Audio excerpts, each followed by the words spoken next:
नमस्कार साथियों, full body tiles में से हम सैंडविच किचन मॉड्यूलर किचन बनाने जा रहे हैं। पुराना किचन तोड़ के नया। फुल बॉडी टाइल्स में से किचन बन जाने के बाद कुछ लुक इस तरीके से आ सकता है। वाइट फुल बॉडी टाइल्स में देख सकते हो किचन बनाया गया है। एक आइडिया ले सकते हो, फुल बॉडी टाइल्स में से इतना अच्छा किचन बन सकता है। तो आप इस तरीके से फुल बॉडी टाइल्स का इस्तेमाल करके किचन बना सकते हो। दोस्तों पूरा वीडियो ज़रूर देखें, इस वीडियो में बहुत सारी बातें बताई गई है। धन्यवाद। तो नया किचन कैसा लगा कमेंट ज़रूर करें दोस्तों। तो यहाँ पर पुराने किचन में नैनो ग्लास वाइट इस्तेमाल किया गया था, तब जब नैनो ग्लास वाइट नया नया ही बाज़ार में आया था। तो ये तब का बहुत पुराना किचन है जब नैनो ग्लास वाइट नया नया ही आया था और बहुत महंगा आता था। आज के ज़माने के 3 किचन हो जाए उतनी इसके एक की प्राइस थी। तब हमने ये ग्लास वाइट नैनो में बनाया था। तो ये पूरे का पूरा किचन क्रैक्स हो गया है गर्मी और कुछ रीजन की वजह से, क्योंकि नैनो ग्लास वाइट तब आपको भी मालूम रहेगा कि जो सबसे पहले स्टार्टिंग में नैनो आया था वो आज के जितना अच्छा नहीं था, वो टूटने का बहुत चांस थे। और ये आपके सामने है कि ये पुराने ज़माने का जो नैनो है वो पूरी तरीके से ये किचन टूट चुका है।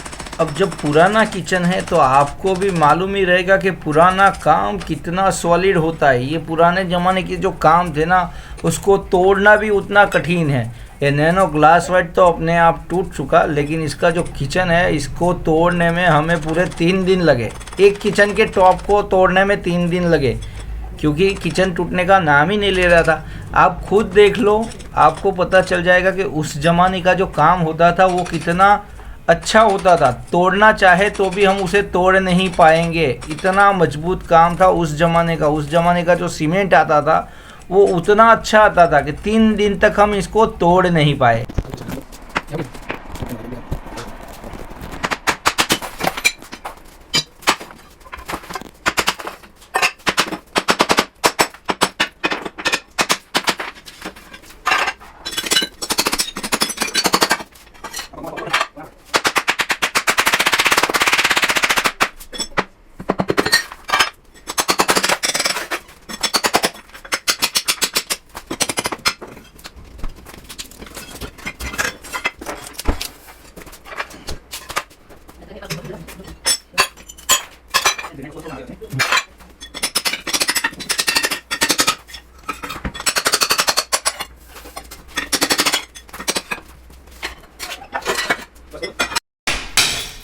किचन को तोड़ने के बाद में यहाँ पर पट्टा लगाना है।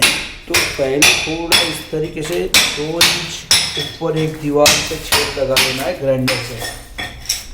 तो इस तरीके से आसानी से टूट जाएगा किचन। और उसके बाद में नया किचन इंस्टॉल होने के बाद में नया छेद दोबारा लगाना है। तो ये जो तोड़ने में थोड़ा बड़ा लगाने में वो सब आसानी रहती है। तो 2 बार ग्राइंडर लगाना ज़रूरी है, पहले से ही फाइनल वाला नहीं लगता है। तो एक बार तोड़ने के बाद, तोड़ने से पहले इस तरीके से लगा लेना है और बाद में फाइनल टॉप लगने के बाद दोबारा लगाना है। तो यहाँ पर बाकी आप देख सकते हो। तो एक ग्राइंडर लगा के ही तोड़ना है। ये देख सकते हो हमारा 15 साल पुराना काम।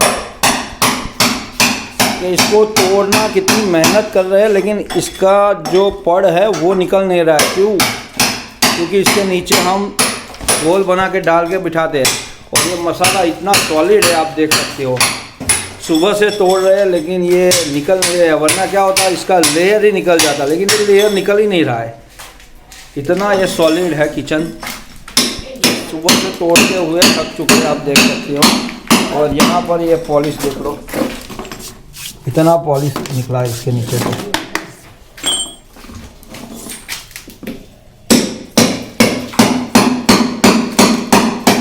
इसका लेयर भी अलग नहीं हो रहा है। और इस साइड में भी यही है।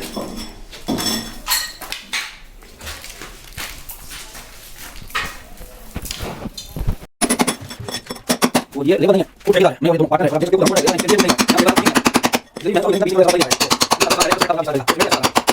तो लेबर का चीज है, और लेबर का कुछ समझे, यहां पर कुछ है, लेबर नहीं।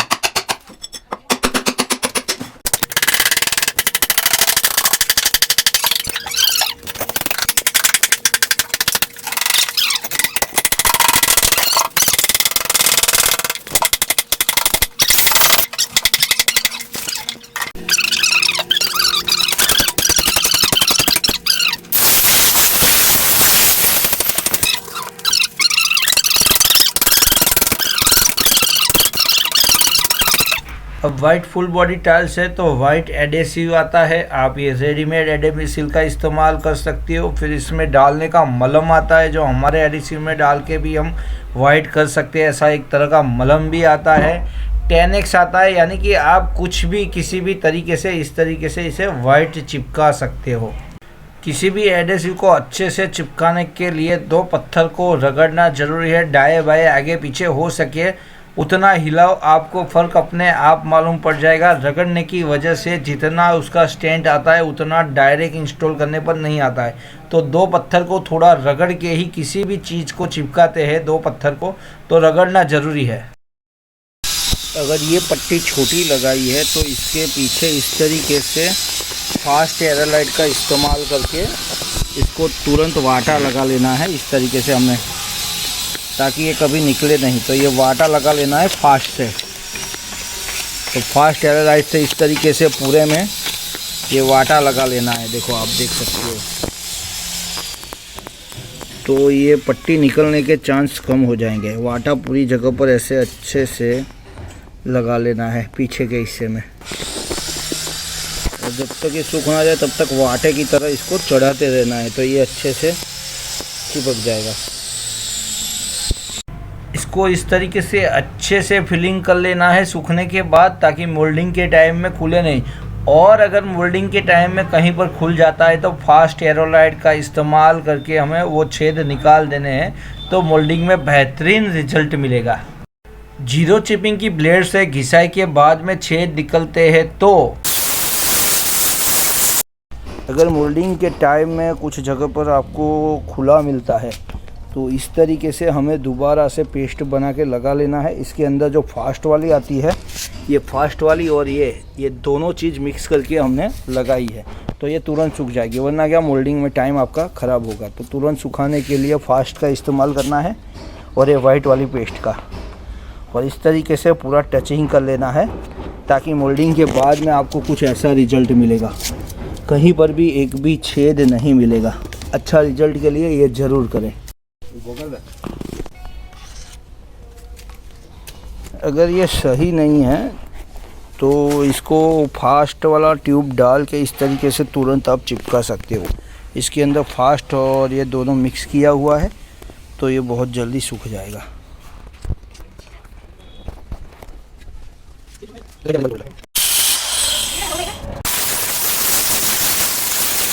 तो ये पुराना सिंक है, बहुत ही अच्छा सिंक है। इसको हम सफाई करके इंस्टॉलेशन के बाद में आप देखना, कोई नहीं बता पाएगा कि ये पुराना सिंक था।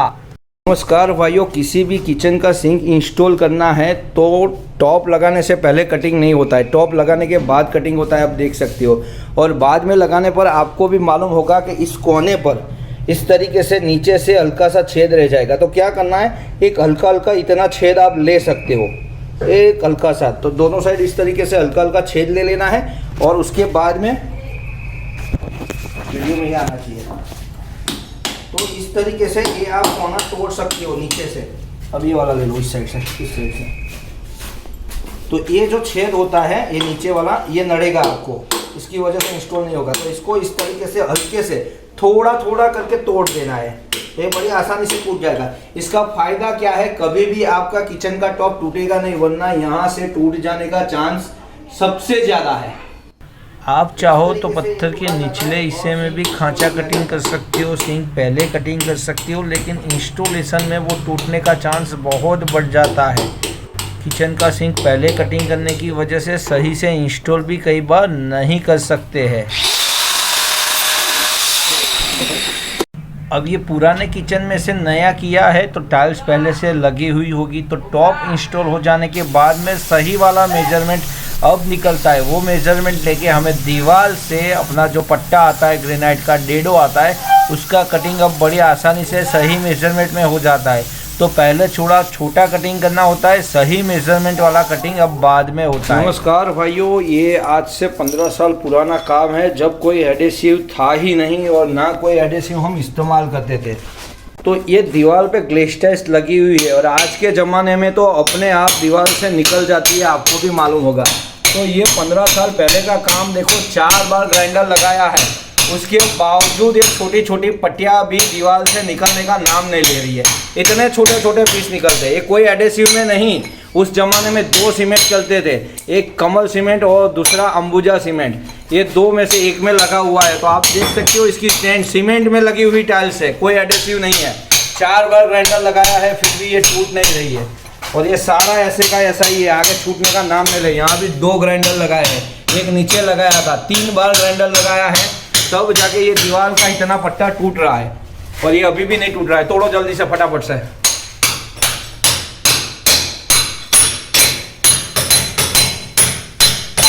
तो आपको आइडिया आ जाएगा कि उस जमाने का सीमेंट कैसा आता था।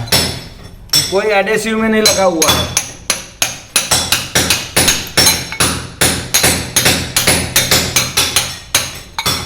तोड़ो तोड़ो, इतने तो ग्राइंडर लगाए हैं।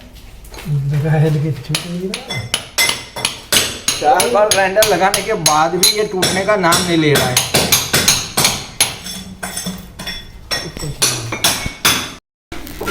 कोई भी फ्लोरिंग करने से पहले, मसाला डालने से पहले इस तरीके से पानी का घोल डाल लेते हैं। और घोल गीला होना चाहिए, सूखा नहीं, थोड़ा पानी वाला। तो आप देख सकते हो ग्राइंडर लगा के यहाँ पर तोड़ा तो भी ये अभी नीचे से निकल ही नहीं रहा है। ये इसका टॉप है और टॉप के नीचे ग्राइंडर से घिस लिया, उतना ही किया है। आप देख सकते हो नहीं निकला तो मसाला नहीं निकला। तो ये चीज़ ये पानी डालने से होती है। तो आपने कभी सोचा भी नहीं होगा कि इस तरीके से पानी डालने से इतनी स्ट्रेंथ आ सकती है। कितनी बार ग्राइंडर लगाया यहाँ, कितनी मजबूत है। इस तरीके से ग्राइंडर मार से इसको तोड़ना पड़ रहा है, तब जाके ये थोड़ा बहुत टूट रहा है।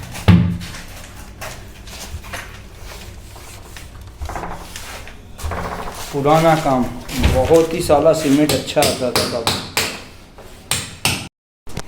किचन का हब कटिंग करने के लिए कटिंग मेज़रमेंट ले लेना है, जो हब से इतना इतना कम होता है। तो जो उसका मेज़रमेंट है वो इतना है, उससे उतना कम लेके इस तरीके से कटिंग कर देना है।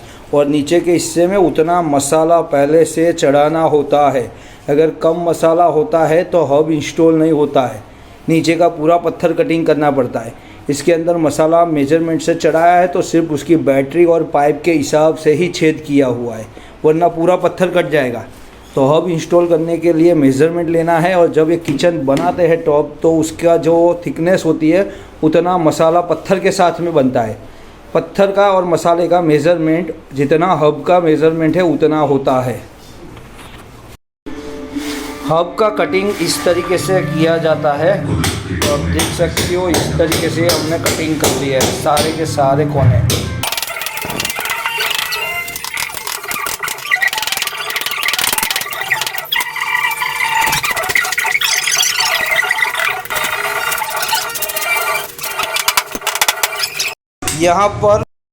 यहाँ पर पुराना हब था तो पहले से कटिंग किया हुआ था, फिर हब यहाँ पर इंस्टॉल करना ही नहीं था। फिर वापस हब बिठाने का बारी आया, गैस बदला था कि हब नहीं ऊपर वाला लेना है, लेकिन अब हब बिठाना है। तो ये हमने कल पैक कर दिया था, वो वापस तोड़ना पड़ा हमें। ये मार्बल रख के हमने पुराना जो छेद था, ये छेद हमने बंद कर दिया था, तो इसको तोड़ दिया। तो इस तरीके से जो मेज़रमेंट है, जहाँ से बैटरी लगती है, पाइप आती है, ये तो उतना भाग हमने कटिंग किया है। अगर आप यहाँ मसाला नहीं लेते हो ये, तो आपको ये पूरा पत्थर कटिंग करना पड़ेगा। और बाद में पूरा पत्थर कटिंग कभी नहीं होता है, बहुत दिक्कत होती है। तो इस तरीके से मसाला लेके ही हब आता है तो किचन इंस्टॉल करते हैं। जितना हब का मेज़रमेंट है 3.25 इंच यहाँ पर बनाया गया है, 2.5 से 3.25 इंच पत्थर के साथ में ये इतना मसाला लेना होता है, तब जाके ये हब इंस्टॉल होता है।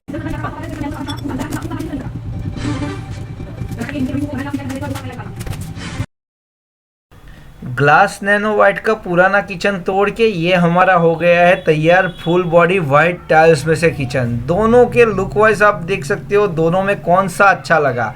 ग्लास नैनो वाइट जो पुराने ज़माने में आता था वो या अभी के ये फुल बॉडी टाइल्स, दोनों में कितना डिफरेंस है आप एक आइडिया ले सकते हो। अभी की जो फुल बॉडी टाइल्स आती है उसके अंदर आप इस तरीके से किचन बना सकते हो और ग्लास नैनो वाइट के मुकाबले ये किचन 3 बार बन जाएगा उतने ही आपके बजट के अंदर।